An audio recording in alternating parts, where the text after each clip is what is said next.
Bonjour tout le monde, j'espère que vous allez bien et bienvenue dans une première partie, une première vidéo dans laquelle on va discuter une pathologie du côlon et du rectum qui est l'adénome colorectal. C'est une pathologie qui est bénigne, certes, parce qu'il ne s'agit pas d'un processus qui est invasif, mais c'est un état prémalin. Prémalin parce que c'est le siège d'une dysplasie qui est absolument nécessaire pour la définition de cette entité qui est l'adénome. Et cette dysplasie, on sait que c'est un risque, en fait, et c'est l'état qui précède le carcinome, qui est lui l'état malin qui est associé à la formation de structures carcinomateuses qui vont infiltrer la paroi colique. Et donc on va se concentrer pour cette première vidéo sur l'adénome tubuleux en dysplasie de haut grade. Alors tubuleux, c'est en rapport avec la structure prédominante au niveau de cet adénome, ça veut dire qu'on aura essentiellement des structures tubuleuses, cryptiques ou bien glandulaires. Ça sous-entend qu'il y a d'autres architectures qui sont possibles, notamment l'architecture vileuse, qui va présenter des projections en fait filiformes qui rappellent l'aspect de villosité, et aussi ça sous-entend qu'on peut avoir une association des deux, tubuleuse et vileuse, ça donne ce qu'on appelle l'adénome tubulo-vileux. Alors mais ces deux éléments, ça va être le sujet de discussion pour les prochaines vidéos. Alors concernant le degré de dysplasie, comme je viens de le dire, on va voir actuellement la dysplasie de bas grade, et ça sous-entend logiquement qu'on peut avoir également une dysplasie à un niveau encore plus élevé qu'on appellera tout simplement une dysplasie de haut grade. Donc concentrons maintenant sur l'adénome tubuleux en dysplasie de bas grade. Et pour ceci, on va voir certaines lames virtuelles. Donc on commencera par cette lame ici. Donc c'est un polype qu'on a repéré à l'endoscopie colique. On a fait la résection de ce polype, on a pris le polype, on a pris les mesures, on a coupé en 3 fragments. C'est exactement ça ce qu'on est en train d'observer, avec le fragment en haut, un qui est au milieu, et puis l'autre, le dernier, qui est en bas. Voilà. Donc, je vais agrandir un peu, donc pour voir un aspect général de cet adénome. Et là, on voit tout d'abord qu'on a des structures essentiellement tubulaires. Alors, c'est des structures qui vont partir de la surface de cet adénome, de ce polype, et qui vont pénétrer à l'intérieur du chorion. Alors ça reprend un peu ce que font des cryptes normales du côlon. Donc voilà, donc ça pénètre à l'intérieur du chorion et ça a toute son importance parce que ça fait la différence avec la deuxième architecture possible qu'on va voir plus tard, qui est les villosités qui, eux, vont faire l'inverse. C'est-à-dire qu'ils vont, à partir de la surface de l'adénome, se projeter sous forme de doigts vers la lumière. Voilà. Donc restons maintenant sur les cryptes, ce qu'on voit ici. Et on voit que ces cryptes, ces formations tubuleuses, que ce soit à ce niveau ou bien à ce niveau, ça présente deux teintes différentes. Donc on a des zones où on a des glandes qui sont claires et des glandes qui sont un peu foncées. Alors les foncées, c'est l'anormal. Le clair, c'est le normal. Voilà. Alors pourquoi est-ce qu'on a des cryptes qui sont claires à l'état normal? Ça s'explique tout simplement par la proportion de cellules qui sont à cytoplasme clair, qui sont les cellules caliciformes. Alors je vous montre ici un exemple d'une crypte qui descend à l'intérieur du chorion. C'est une crypte qui est normale, avec la lumière à ce niveau, avec l'épithélium de part et d'autre. Voilà.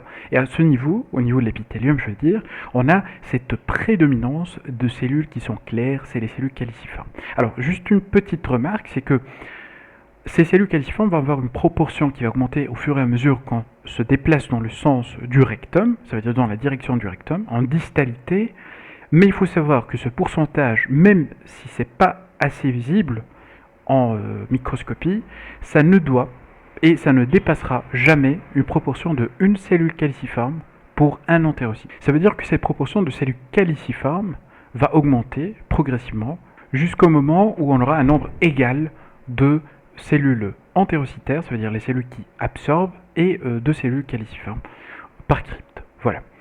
Et donc on a expliqué maintenant l'aspect clair.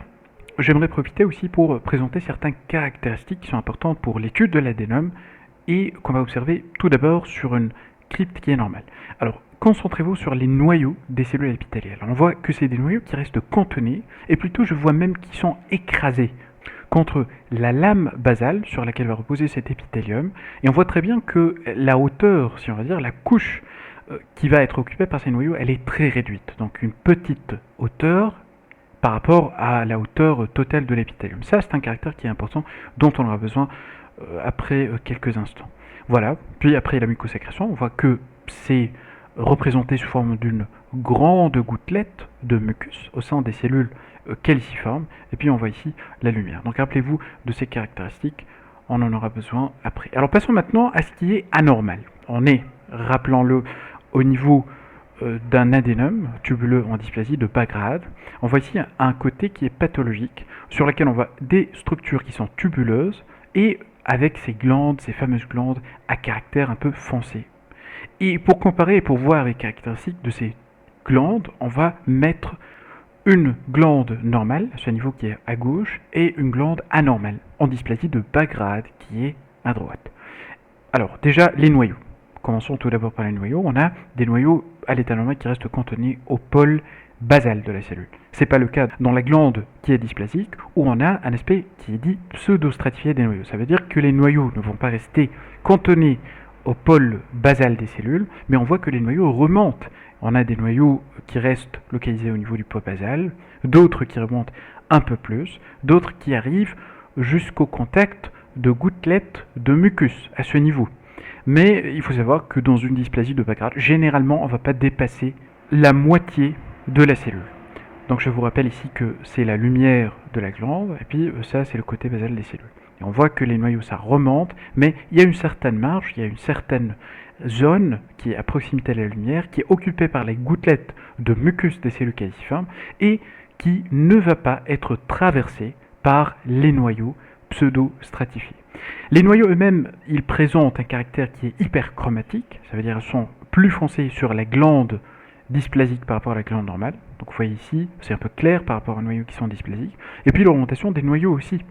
Alors on voit que les noyaux, ils sont dirigés de façon longitudinale, de façon allongée, suivant le grand axe de la cellule. Donc ils sont dirigés dans ce sens, alors que sur la glande qui est normale, ils sont plutôt dirigés dans le sens inverse, dans ce sens-là. Voilà, et toujours rappelons-nous qu'on a cette zone qui va être occupée par le mucus et donc qui ne va pas être traversée par des cellules. Donc si on se déplace un peu vers les autres glandes, on pourra même trouver des mitoses qui se trouvent augmentées en nombre, voilà, comme par exemple ici, voilà une mitose, mais qui reste toujours limitée. Elle n'atteint pas vraiment le pôle apical de la cellule qui, lui, est occupé par cette partie claire, vu qu'elle est, ou bien vu qu'elle contient du mucus. Alors, concernant l'architecture maintenant, si je reviens à plus faible grossissement, je vois qu'il y a un certain encombrement de ces glandes, donc elles sont un peu rapprochées entre elles, parce que c'est un état de prolifération. Ces glandes, elles sont en train de proliférer, fait qui est expliqué tout simplement par les mitoses qui sont nombreuses, qu'on a observées, mais on ne doit pas avoir certains critères. Je ne dois pas avoir d'adossement, ça veut dire des glandes qui se mettent dos à dos. Je ne dois pas avoir aussi une cribriformation, ça veut dire carrément une fusion de glandes qui sont proches entre elles. Et on ne doit pas avoir, à partir d'une glande dysplasique, un bourgeonnement, c'est-à-dire une naissance d'une nouvelle glande ou bien d'un nouveau tube. Voilà. Donc ça, c'est en gros les anomalies architecturales et cytologiques qu'on va observer sur une dysplasie de bas grade. Alors ajoutant ça au fait qu'on a des structures essentiellement tubuleuses, ajoutant ça au fait qu'on est en train d'observer un polype au niveau colique, tous ces critères vont permettre de poser le diagnostic d'un adénome tubuleux en dysplasie de bas grade. Alors je passe maintenant à deux autres exemples, rapidement. Alors ça, c'est un autre élément qu'on a réalisé au niveau d'un polype, au niveau rectal. Et là, on voit bien la forme polypoïde, donc ça c'est la tête du polype, et il se trouve que ce polype possède un pédicule qui est à ce niveau, qui fait qu'on aura un attachement de cette tête à la muqueuse qui est normale. Et là aussi, on voit une prédominance de structures tubuleuses. Donc ici c'est coupé de façon longitudinale, ce qu'on observe ici, mais là c'est coupé de façon transversale. Mais ça reste des tubes, voilà, avec deux teintes différentes. Donc des glandes foncées, ça va être les glandes dysplasiques, et des glandes qui sont claires, ça va être les glandes qui sont normales, d'autant plus qu'on est au niveau de ce côté, proche de la muqueuse normale. Alors j'ai oublié de mentionner un truc, c'est que, alors déjà le fait qu'on avait observé des glandes à ce niveau, alors notre fameux foyer sur lequel on a comparé la glande normale avec l'ensemble des autres glandes qui sont normales à la glande qui est dysplasique. Voilà. Je voulais dire qu'en fait la transition entre côté normal et dysplasique, ça doit être de façon brutale et non pas progressive. Parce que quand on va observer généralement des anomalies sur le plan cytologique au niveau d'un épithélium et que ça se fait de façon progressive, alors là on est plus vers les anomalies régénératives, ça veut dire secondaire à une agression de cet épithélium, que ce soit par une inflammation, que ce soit par une cause vasculaire, notamment une ischémie. Voilà, donc je reviens vers mon prélèvement, et là voilà les critères qu'on a vus sur les glandes normales, ça veut dire un épithélium dans lequel on a une prédominance d'éléments clairs, ça veut dire en rapport avec les cellules calciformes, et puis les noyaux qui sont à peine visibles vraiment. Donc on a cette couche, donc basophile, qui représente les noyaux des cellules calciformes ainsi que entérocytaires qui restent plaqués contre la lame basale à cause de cette grande charge en mucus au niveau cytoplasmique. Donc ces critères ne vont plus être respectés au niveau de glandes dysplasiques. Alors, une petite remarque, ça c'est un exemple d'un cas qu'on va discuter dans une prochaine vidéo, dans laquelle il est possible d'avoir des glandes dysplasiques. Ça veut dire qu'on est toujours dans un contexte de bénignité, de prémalignité, mais avec un aspect qui simule une invasion. C'est ce qu'on appellera dans de prochaines vidéos la pseudo-invasion ou bien le malplacement des glandes. Bon, on oubliera ça pour l'instant et on va voir notre glande dysplasique, comment elle est. Donc on passe à un plus fort grossissement sur ce groupe de glandes pour dire et rappeler tout simplement qu'on aura un certain encombrement, donc les glandes qui vont se trouver de façon rapprochée entre elles, avec très peu d'espace entre elles. Voilà. Et sur le plan cytologique, on aura cette pseudo-stratification. Ça veut dire des noyaux qui sont disposés à différents niveaux de l'épithélium, ceux qui sont localisés au niveau du pôle basal et ceux qui remontent un peu, mais toujours avec une persistance d'une zone de mucosécrétion. Voilà, donc ça ne se rapproche pas autant vers la lumière. Voilà, donc avec le caractère hyperchromatique, donc on voit cette hyperchromasie, ce caractère foncé des noyaux, et puis si on cherche, on va pouvoir trouver des figures mitotiques, par exemple à ce niveau. Voilà. Donc, structure tubuleuse, dysplasie de bas grade, il s'agit d'un polype au niveau colique ou rectal, c'est un adénome tubuleux en dysplasie de bas grade. Et bien sûr, ça sous-entend qu'on a examiné la totalité des tubes, la totalité de l'adénome pour vérifier vraiment qu'on n'a pas des glandes qui sont en dysplasie de bas grade, voire encore un état d'invasion ou bien de pseudo-invasion.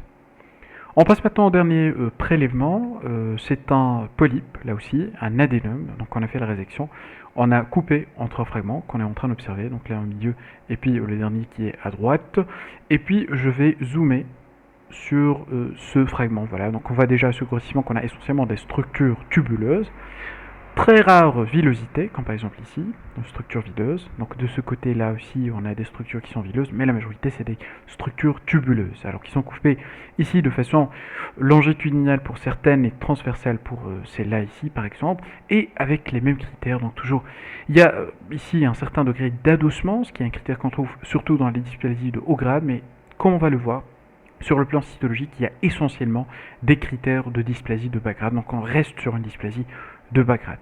Alors si j'agrandis, je vais trouver la pseudostratification, donc des noyaux qui sont disposés à différents niveaux de l'épithélium, mais toujours avec persistance de cette couche de mucosécrétion, donc cette couche de mucus qui paraît claire, qui va plus être traversée par les noyaux.